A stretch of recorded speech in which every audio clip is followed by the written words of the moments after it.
Good morning दोस्तों, स्वागत है आपका आज के मुख्य समाचारों में। जी हाँ दोस्तों, आपको यहाँ पर देखने को मिलेंगी सुबह से लेकर शाम तक की तमाम बड़ी खबरें मुख्य समाचार ब्रेकिंग न्यूज अपडेट्स के रूप में। तो चलिए दोस्तों, जान लेते हैं आज की पहली बड़ी खबर।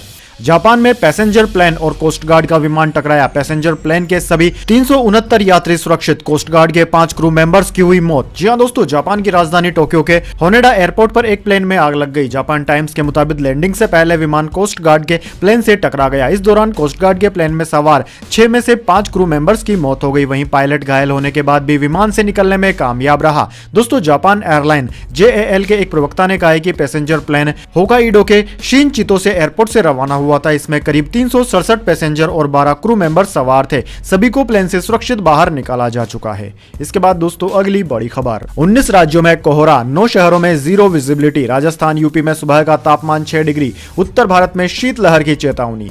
जी हां दोस्तों, देश के 19 राज्यों में मंगलवार की सुबह घने कोहरे के साथ हुई। भोपाल, अजमेर, बीकानेर, लखनऊ, वाराणसी, बहराइच, बरेली, पटियाला और देहरादून में जीरो विजिबिलिटी रिकॉर्ड की गई। कोहरे का असर ट्रेनों पर भी देखने को मिला। दिल्ली में 26 ट्रेनें अपने निर्धारित समय पर नहीं चल पाई। वहीं दोस्तों, उत्तर प्रदेश और राजस्थान के कुछ इलाकों में आज सुबह तापमान 6 डिग्री तक पहुंच गया। इंडियन मेट्रोलॉजी डिपार्टमेंट के मुताबिक आज देश के उत्तरी राज्यों और उत्तरी राजस्थान के कई हिस्सों में न्यूनतम तापमान 6 से 9 डिग्री सेल्सियस के बीच रहा। दिल्ली, दक्षिणी राजस्थान और उत्तरी मध्य प्रदेश में तापमान 10 से 12 डिग्री सेल्सियस तक गिरने की संभावना है। वहीं दोस्तों, मौसम विज्ञान विभाग ने कहा है कि 5 से 11 जनवरी के बीच रात और दिन के तापमान में और गिरावट होने की संभावना है। उधर दोस्तों, भारत के कुछ राज्यों में शीतलहर फिलहाल चल रही है, जिसका अलर्ट जारी कर दिया गया है। इसके बाद दोस्तों, अगली बड़ी खबर। देश भर में ट्रक और टैंकर के चक्के जाम, गड़बड़ा गई सप्लाई चेन और बढ़ गई पेट्रोल डीजल की किल्लत।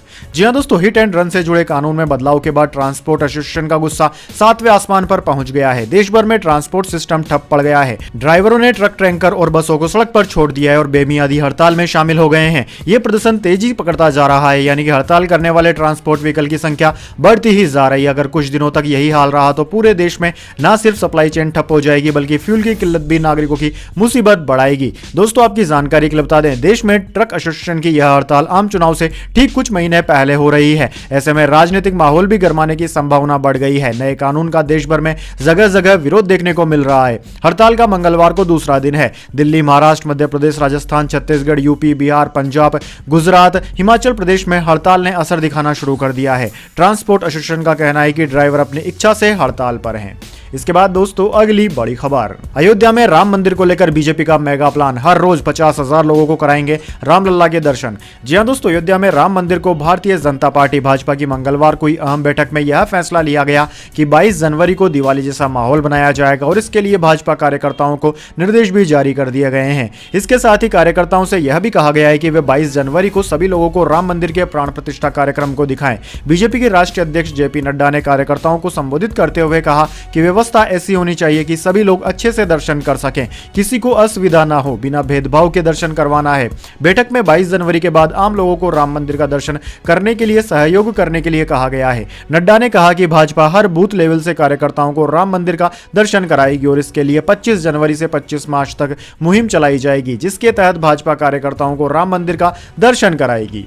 इसके बाद दोस्तों, अगली बड़ी खबर। जापान के भूकंप में अब तक 48 की मौत, 1 लाख लोगों ने घर छोड़ा, 200 इमारतें जली, 140 आफ्टर शॉक्स के बीच रेस्क्यू जारी। जी हां दोस्तों, जापान के इशिकावा में नए साल के पहले दिन 7.6 की तीव्रता का भूकंप आया था। जापान टुडे के मुताबिक इससे अब तक 48 लोगों की मौत की खबर है। वहीं 140 आफ्टर शॉक भी दर्ज किए गए हैं। इनकी तीव्रता 3.4 से 4.6 के बीच रही। इस बीच सुरक्षाकर्मी रेस्क्यू ऑपरेशन चला रहे हैं। इशिकावा में भूकंप से कई जगह पर आग भी लग गई है। इससे 200 इमारतें जलकर खाक हो चुकी है। 32,500 घरों में बिजली नहीं है। यहां एक और भूकंप की चेतावनी जारी की गई है। इसके बाद दोस्तों, अगली बड़ी खबर। सेंसेक्स 379 अंक गिरकर 71,892 पर हुआ बंद। निफ्टी भी 76 अंक फिसला। बैंकिंग, IT और मेटल शेयर से ज्यादा रही गिरावट। जी हां दोस्तों, शेयर बाजार में 2 जनवरी को गिरावट देखने को मिली। सेंसेक्स 379 अंक की गिरावट के साथ 71,892 के स्तर पर बंद हुआ। वहीं निफ्टी में भी 76 अंकों की गिरावट रही। ये 21,665 के स्तर पर बंद हुआ। वहीं दोस्तों, बैंकिंग, IT और मेटल शेयर्स में ज्यादा गिरावट देखने को मिली। सेंसेक्स के 30 शेयरों में से 22 में गिरावट और 8 में तेजी देखने को मिली। इससे पहले एक दिन पहले बाजार ने ऑल टाइम हाई बनाया था। वहीं दोस्तों, बात करें निफ्टी 50 के टॉप गेनर और टॉप लूजर स्टॉक्स की, तो दोस्तों निफ्टी 50 के टॉप गेनर्स में आज डिविस लेबोरेटरी, अडानी पोर्ट्स और सन फार्मा रहे, जबकि निफ्टी 50 के टॉप लूजर्स में आइसर, महिंद्रा एंड महिंद्रा और अल्ट्राटेक सीमेंट रहे। इसके बाद दोस्तों अगली बड़ी खबर, अब की बार 400 पार, तीसरी बार मोदी सरकार। लोकसभा चुनाव के लिए बीजेपी ने तैयार किया नया नारा। जी हां दोस्तों, साल 2024 के लोकसभा चुनाव को लेकर तैयारी जोर शोर से चल रही है। इसी बीच बीजेपी ने आम चुनाव को लेकर नया नारा तय कर लिया है। सूत्रों ने बताया कि यह नारा अब की बार 400 पार है, तीसरी बार मोदी सरकार है। साथ ही बीजेपी ने लोकसभा और विधानसभा स्तर पर संयोजक और सह संयोजक तय कर दिए हैं। सूत्रों ने बताया कि जल्दी पूरे देश भर में प्रधानमंत्री नरेंद्र मोदी, गृह मंत्री अमित शाह, रक्षा मंत्री राजनाथ सिंह और बीजेपी अध्यक्ष जेपी नड्डा का दौरा होगा। पीएम मोदी का दौरा 22 जनवरी के बाद से शुरू होगा। दरअसल दोस्तों, बीजेपी ने यह नारा ऐसे समय पर गढ़ा है जब मंगलवार को ही नई दिल्ली में बीजेपी के वरिष्ठ नेताओं की बैठक हुई। आगामी लोकसभा चुनाव को लेकर हुई इस मीटिंग में बीजेपी के राष्ट्रीय अध्यक्ष जेपी नड्डा, पार्टी महासचिव सुनील बंसल, केंद्रीय मंत्री भूपेंद्र यादव, अश्विनी वैष्णव और मनसुख मांडविया सहित कई नेता शामिल थे। इसके बाद दोस्तों अगली बड़ी खबर, जाति आधारित सर्वे के आंकड़े सार्वजनिक हो, बिहार सरकार से बोला सुप्रीम कोर्ट।